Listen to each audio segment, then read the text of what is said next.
Assalamualaikum warahmatullahi wabarakatuh. Halo anak-anak, selamat pagi. Bagaimana kabar kalian hari ini? Ibu doakan dimanapun kalian berada tetap dalam keadaan sehat dan tetap semangat dalam belajar. Oke, baik anak-anak. Hari ini tahu tidak kita mau belajar tentang apa? Nah, hari ini kita sama-sama membahas dan mempelajari mata pelajaran IPAS untuk kelas 5 kurikulum merdeka, yaitu di bagian bab 7 topik A, seperti apakah budaya daerahku. Nah, sebelum ibu jelaskan materi, ibu akan menjelaskan tujuan pembelajaran terlebih dahulu. Nah, yang pertama, anak-anak diharapkan mengenal warisan dan mengetahui sejarahnya. Nah, kemudian dikaitkan dalam kehidupan sehari-hari. Nah, yang kedua, menelaah kondisi dan aktivitas ekonomi yang terjadi di tempat tinggal. Nah, itu tujuan pembelajarannya. Nah, sekarang Ibu akan membahas materinya. Nah, anak-anak dengarkan ya. Nah, anak-anak semua, Indonesia ini merupakan negara maritim. Laut merupakan bagian yang menyatakan setiap pulau yang ada di Indonesia. Terlebih setelah manusia menemukan berbagai alat transportasi. Nah, anak-anak ada yang tahu tidak alat transportasi itu seperti apa? Nah, alat transportasi itu seperti sepeda, motor, mobil yang mempermudahkan aktivitas mereka untuk berpindah tempat.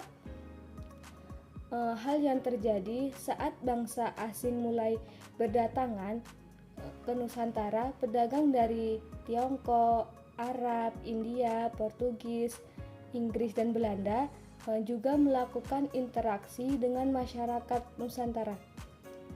Nah, mereka banyak yang tinggal dan menetap dan lalu memperkenalkan budaya yang mereka bawa dari negara asal.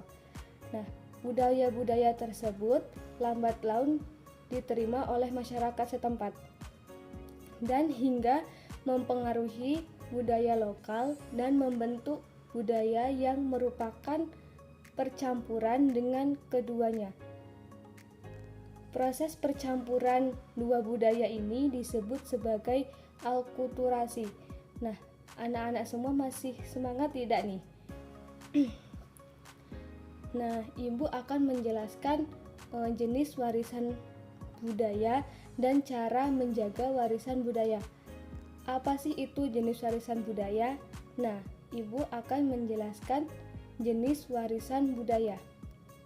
Nah, anak-anak, Indonesia ini ternyata memiliki berbagai keragaman warisan budaya. Ada dua jenis warisan budaya, yaitu warisan budaya benda dan yang kedua warisan budaya tak benda. Nah, pasti kalian penasaran apa sih warisan budaya benda dan apa sih itu warisan budaya tak benda? Nah,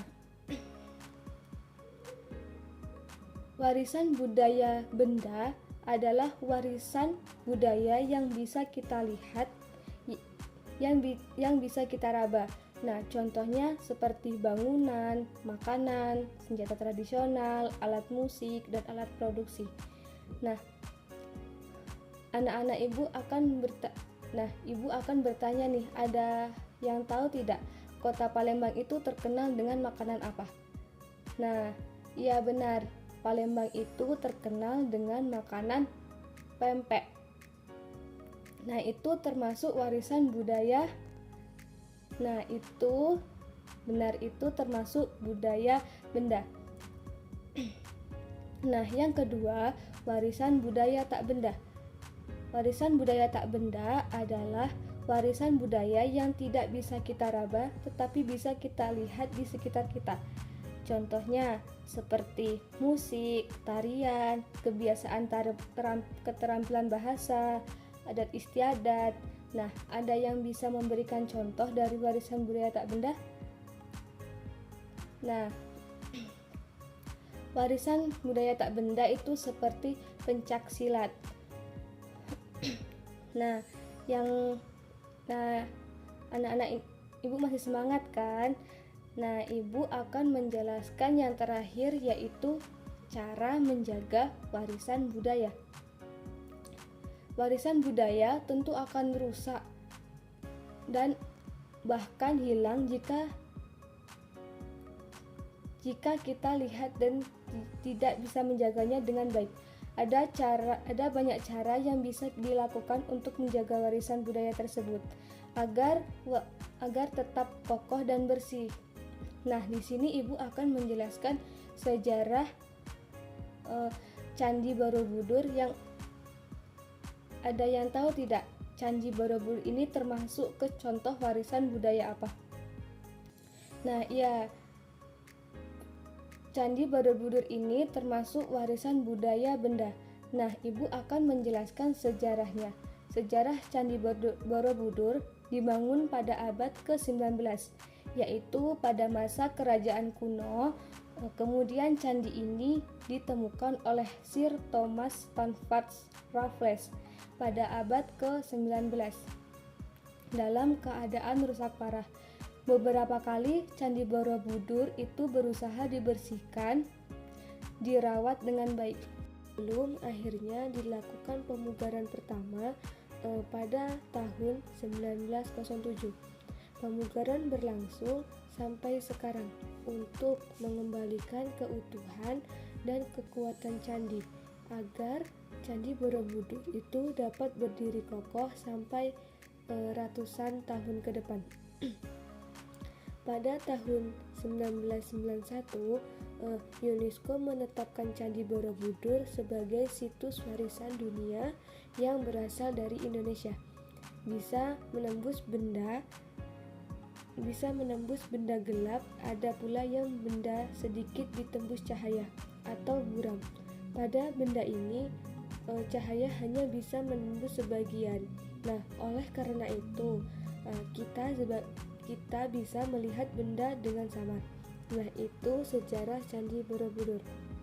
Nah, di sini ada yang tahu tidak, pencak silat itu contoh warisan budaya apa? Nah, ya, itu contoh warisan budaya benda. Nah, di sini ibu akan menjelaskan sejarah pencak silat. Ya, masih semangat kan?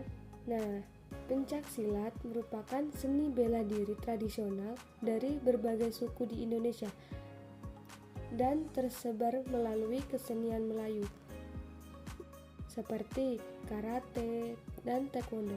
Untuk mengatasinya seperti memasukkan pencak silat dan mengadakan lomba-lomba dari tingkat nasional maupun internasional. Bahkan bela diri pencak silat ini muncul di beberapa film internasional. Upaya untuk memperkenalkan kepada dunia. Nah, itu cara menjaga warisan budaya. Nah, apakah anak-anak ibu sudah paham? Oke, nah, kalau sudah paham, ibu akan memberikan PR nanti dikerjakan di rumah. Nah, nanti ibu catat di papan tulis, nanti anak catat di buku ya.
kita hari ini, yaitu budaya daerahku seperti banyak budaya lokal lainnya yang memiliki khas yang mencerminkan sejarah, tradisi, dan kepercayaan masyarakat setempat. Beberapa poin penting tentang budaya daerahku, antara lain seperti tradisi dan adat istiadat. Ibu rasa itulah kesimpulan pembelajaran yang Ibu jelaskan pada hari ini. Ibu akhiri pembelajaran kita, dan apabila Ibu ada kesalahan, Ibu mohon maaf, dan kepada Allah Ibu mohon ampun. Nah, kita sama-sama melafazkan lafaz hamdalah, alhamdulillahirabbil alamin. Ibu akhiri, wassalamualaikum warahmatullahi wabarakatuh.